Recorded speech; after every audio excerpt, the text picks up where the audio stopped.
What you just heard is a woman begging for her life on the morning she was supposed to be free, and a few minutes later she was gone, with 15 bullets in her, while the man who did it would later swear it all just happened too fast. So you had to pull that trigger 15 times?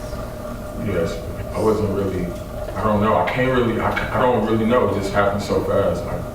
That right there is him, 2 whole years later, sitting in a courtroom and finally owning up to what he did. Now, before we get into how a marriage ended up looking like this, you should know that the internet had already made up its own mind about why Alicia wanted out, and that rumor spread like wildfire. We are going to get into whether any of it even holds up, but first we have to go back to the beginning and meet the 2 people at the center of all this.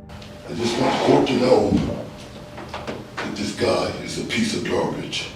I don't know if he understands how close he was to being a dead man. And right now, I cannot stand being in this room with this bastard. And if it was up to me, he would not walk out of here. To make sense of how everything fell apart, you have to know who Alicia Lofton really was, because she was the kind of woman a whole family built itself around. Loving, outgoing, high-spirited, give you the clothes off her back, loved her kids, loved life. Alicia was 38 years old, and she was raising 3 children as her own, pouring everything she had into them. Her oldest was 22 and almost done with college. Her middle child was 19 and getting ready to start at Grand Valley State University, and her baby girl was 14 and just stepping into high school. She was looking forward to every bit of it, from the graduation walk to the move-in day to the first prom dress, because she still had real plans for the life waiting ahead of her. Marcus Lofton was a whole different story. He was 42, and he walked into that marriage dragging a past that everybody around her could feel coming off of him.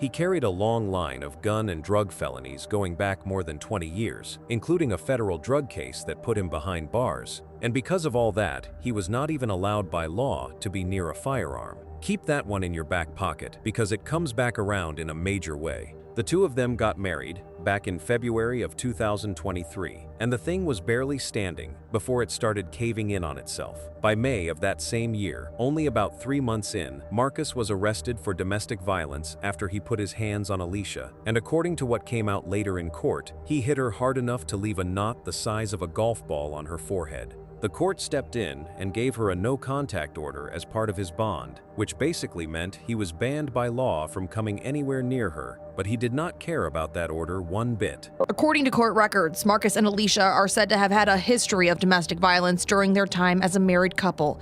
The 2 were married in February, but just a few months later in May, Marcus was arrested for domestic violence, accused of harming Alicia.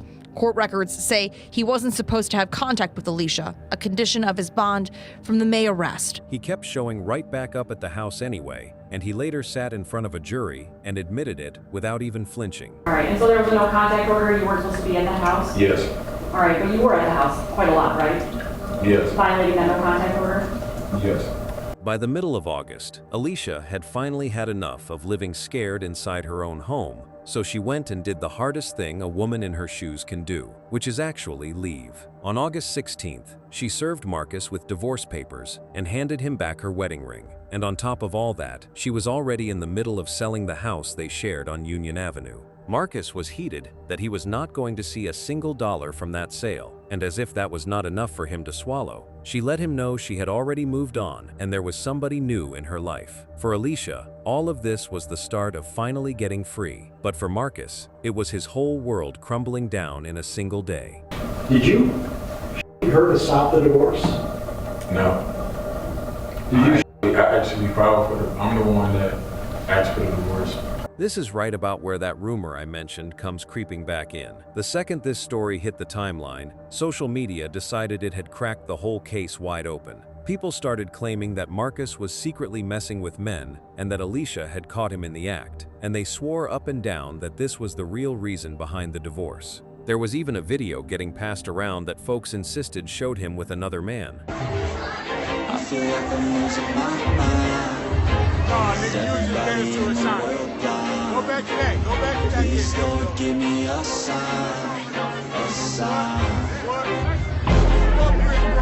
I feel like I'm losing my mind. Is everybody in the world gone? Let me keep it all the way real with you though, because this part matters a lot. So we are going to treat it for exactly what it was, which is a story the internet told on itself, and we will come back later to why people ran with it so fast. What actually went down the next morning was dark enough all on its own. It was around 8 in the morning on August 17th, and Marcus came back to that house on Union Avenue one more time, even though the no-contact order said he had no business being anywhere near it. By his own word, he came through to grab his things, and Alicia was already up and moving around in her robe, getting herself ready for the day. The two of them started going at it, and from the way it came out later, Alicia told him to pack his stuff up and clear out for her new man, and something inside him just broke loose. But watch what he actually did next, because this is where his whole story about it being some kind of accident starts falling completely apart. He did not walk out the door, and he did not grab his keys and drive off, even though his truck was sitting right there, with nothing in the world stopping him.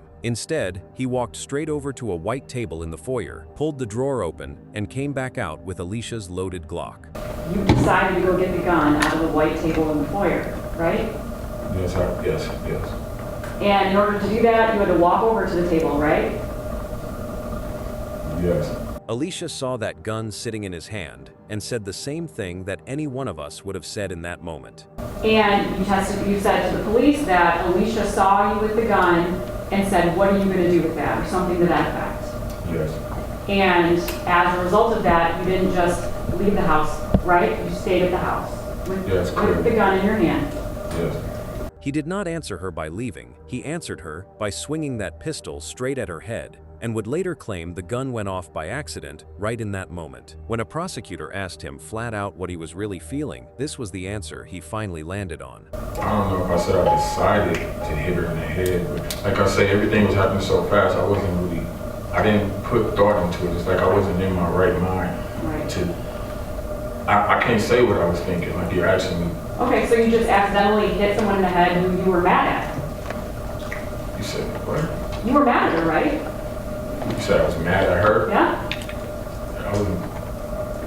I want to say I was more hurt and embarrassed. Hurt and embarrassed is what he called it, but a man who is only hurt and embarrassed had a whole list of ways to walk out of that house, and he chose not to take a single one of them. Here is how the rest of it got laid out for the family inside those court records. During the argument, Marcus told officers he tried to hit Alicia with her own Glock, but the gun went off. Next, Alicia reportedly locks herself in a bedroom. Marcus told officers he broke down the door, found Alicia crawling out of the bedroom window before he opened fire. Instead of just letting her go, Marcus kicked that door clean off its frame and caught her halfway out the window trying to escape her own home. And he sat there in court and admitted he saw exactly that. And once you opened the door by kicking it down, you saw Alicia climbing out the window, right? Yes. And instead of, again, turning around and leaving that house, which you were free to do, you chased after her, right? No, I didn't. No. Well, however you want to word it. She made it through the window and dropped down to the ground below, and that is the moment he started firing on her. He kept squeezing that trigger until there was nothing left in the magazine at all. 15 shots in total, with 7 of them tearing into her head. And he did every bit of that to a woman whose only goal in the world was to get away from him. And you shot her even though she was trying to escape the house. Well, yeah. When detectives pushed him later on about what was running through his head, he described some kind of blackout, telling them in his own words, "Everything around me was blurry. I had all this rage. The thing is, rage still does not explain what he did once the shooting stopped, because what he did after was ice cold. He never dropped down to try and save her, and never once called for help." And then you left the house. At that point, that is when you decided to leave, correct? Yes, and you left her there dying on the grass. Yes, I left. He left her out there dying on the grass, climbed into his maroon SUV, and pulled off, tossing the gun somewhere along the way. You didn't call 911 to get medical treatment for her, did you? No, I didn't. Yeah, you didn't care if she died, did you? You wanted her to die. I didn't know if she was dead. I didn't know if she died or anything. I didn't even know the extent of what happened. There was no call for help and nothing at all, because instead of that, he went around saying his goodbyes to the people in his life, already knowing he was about to get locked up for good. While he was out there doing all of that, the neighbors had already handled the one thing that truly mattered. They had heard the arguing turn straight into gunshots, then watched a man peel off in a maroon SUV, so they got right on the phone with 911. Grand Rapids police came rolling up to that house on Union Avenue and found Alicia on the ground right beside the home, her body torn up with gunshot wounds. When the first officer checked her for a pulse, there was nothing there, so she was pronounced dead right there in her own yard on a morning that was supposed to be the start of something brand new for her. People are dead after two shootings on Grand Rapids South Side. The incidents taking place this morning within hours of one another. News 8's Demetrius Sanders spoke with the sister of one of the victims. He shares their message. The most recent of the two shootings happened at a home on Union Avenue Southeast at around 8 this morning, claiming the life of a woman. Tonight, that woman's sister says she's shocked about the situation. A morning of violence in Grand Rapids. At around 1:40 a.m., officers say a man was shot on Burton Street Southwest between Division and Buchanan. He later died at the hospital. Just more than 6 hours later, a woman was killed after shots were fired on Union Avenue Southeast near Oakdale. Police say they don't believe the two incidents are connected, and the second shooting was likely a domestic incident. Her best friend called me and was literally hysterical. And I jumped up, what's going on, what's wrong? And she said, my sister is gone. And I'm like, what are you talking about? You know, like, I just talked to my sister a couple days ago. What are you talking about? I get here, she's already gone. Cassie White says it was her older sister that during the shooting on Union Avenue. I'm just so lost for words. I can't cry. I'm cried out. This hits home. She declined to identify her sister, but says she was a mother of 3 with a heart of gold. Because the neighbors had clocked that maroon SUV, and the police already knew Marcus from the May domestic violence case, it did not take them long at all to find him walking a short distance away, and they took him in without any kind of struggle. Family is sharing their grief tonight after a Grand Rapids mother was shot and killed last week. According to court records, the suspect is in custody. It's the man she was trying to divorce. Our Julie Dunmeyer joins us with more. Julie. Yeah, Josh and Max, family tells me it's hard for them to even hear Alicia Lofton's full name because she shares the same last name with the man who allegedly shot and killed her. Loved ones saying their main focus right now is on the 3 children she leaves behind. Loving, outgoing, high-spirited, give you the clothes off her back, loved her kids, loved life. This is Alicia Lofton, pictured here with her 3 children. My oldest niece is graduating college next year, and her mom's not going to be there. She's going to be looking in the crowd to see her mom. It's going to suck that my nephew is going to Grand Valley for his first year, and he's looking for his mom to be there. It's going to suck for my youngest niece in high school, who's not going to have her mom to pick out her prom dress. And Alicia's loss will be felt long after she's gone, says Faustino Garcia, the family spokesperson. Terrible, very terrible. Growing up, Alicia was like a sister to me. A sister, now gone. Court records say on August 17th, Alicia was killed by multiple gunshot wounds to her head and body. Alicia's husband, Marcus Lofton, now in jail, charged with open murder for her death. They sat him down for an interview that ran about 2.5 hours, and the investigators say he broke down crying early on before he walked them through the whole thing. Did you shoot her to stop the divorce? No. I'm the one that asked for the divorce. Okay, so you instigated the divorce. After, in May, after the situation with the domestic situation, I asked her for a divorce. We got the paper and I filled out the paper. Okay. Then did you shoot her to try to stop her from leaving you and going to another man? No. But there was a substantial amount of money when Alicia sold the house, correct? That she was to receive, is that what you're asking? Yes. Yes. And you didn't because of you were not going to get any, did you? I'm gonna object to the form of the question is leading. Of course. All right, I'll read this. All right, thank you. All right. That confession ended up becoming the backbone of the entire case against him. This is a good spot to step back for a second and really show you what was taken that day. Because Alicia was so much more than a name and a headline. Her family will tell you she kept her marriage to Marcus a secret from almost everybody, and there was a painful reason for that. When the two of them got married out in Vegas, not one single member of her family was in that room, and Marcus admitted as much himself on the stand. Did any of her children attend that wedding? Nobody attended, just me and her. Yep, okay. And then there was a domestic violence incident on May 17, 2023, correct? Yes. She knew exactly how her people felt about him, so she kept the whole marriage tucked away from the same family she was closest to. And that alone tells you how the folks who loved her most read this man from day one. Marcus was charged with open murder along with a felony firearm count, since a man with his record had no business holding a gun in the first place, and he was locked up without bond. By the time his trial finally came around, in May of 2025, the prosecution did not have to do a whole lot of guessing because Marcus had already told on himself in that confession. The medical examiner, Dr. David Start, walked the jury all the way through the autopsy, confirming 15 gunshot wounds with 7 of them in her head and ruling her death a homicide. And the crime scene backed up every word of it, from the shell casings scattered everywhere to the busted bedroom door and the open window with her handprints still on it, where she had tried to climb to safety. Marcus took the stand to defend himself, and his entire game plan was to lean on one single idea: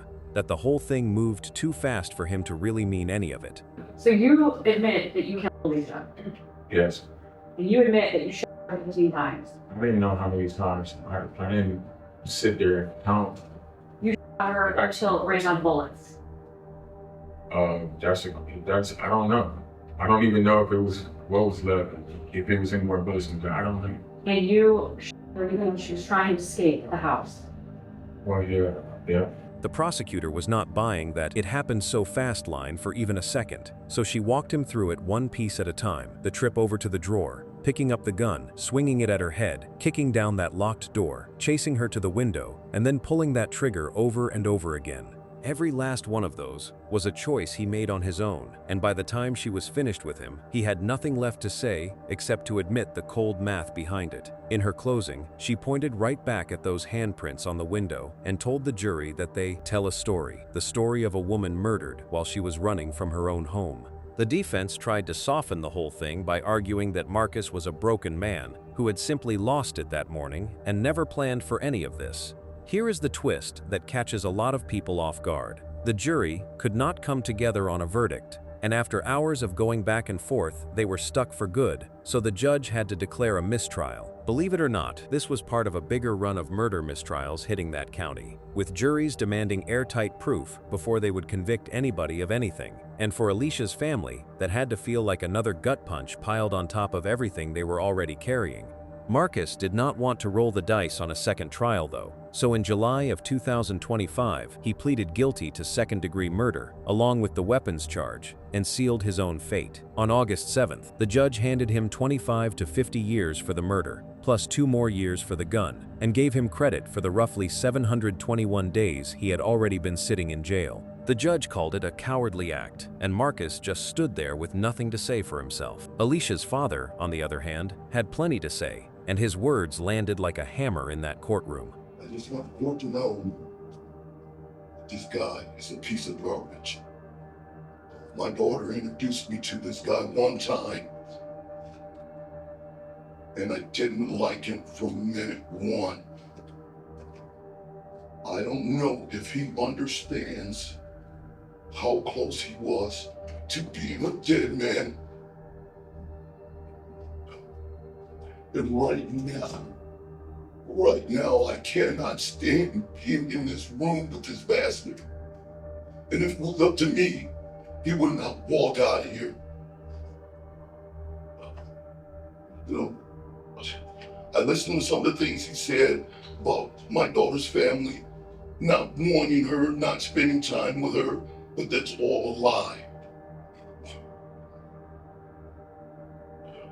She hid getting married to this bastard from the whole family because she knew we despised his ass. And I just want the court to understand that my daughter didn't get humanized in this trial while they let him speak and lie. He told the room that he had not been able to stand Marcus since the very first day they met, and then he shared the heartbreaking reason that the wedding had been kept such a secret in the first place. She hid the entire marriage because she already knew exactly how her family felt about him, and her father left Marcus with one final word before he stepped away. So let us circle all the way back to that rumor, because it is worth asking why so many people online were so quick to believe Alicia died over some hidden affair instead of plain old domestic violence. The uncomfortable answer is that the rumor felt believable because cases just like that one are very real. There is a documented one out of Walsall, England, that lines up almost too neatly with what the internet had imagined. A man named Jasvir Ram Ginde married a young woman named Varka Rani in an arranged marriage, all while secretly living a double life and seeing men on the side. When Varka found the proof on his devices and threatened to expose him, he refused to just let her walk away, and instead, he strangled her and then burned her body in a garden incinerator to cover up what he had done. A jury convicted him of murder, and he got handed life with a minimum of 21 years behind bars. That is a real case with a real verdict, where a wife truly did lose her life over a secret being dragged into the light. But here is the whole point, and it is the part that matters most of all. Alicia's story never needed a secret to be a tragedy, because there was no hidden affair buried anywhere in those court files. What was hiding in plain sight was a pattern that everybody could already see. A violent man, a protection order he ignored like it was nothing, and a woman who did everything right by trying to leave and still did not make it out alive. Her family begged the public to keep their eyes locked on that truth instead of all the gossip. What do you think could have been the reason why Alicia hid the marriage from her family? Let me know in the comments section. Click on one of the cards on your screen to see more videos like this. See you in the next one.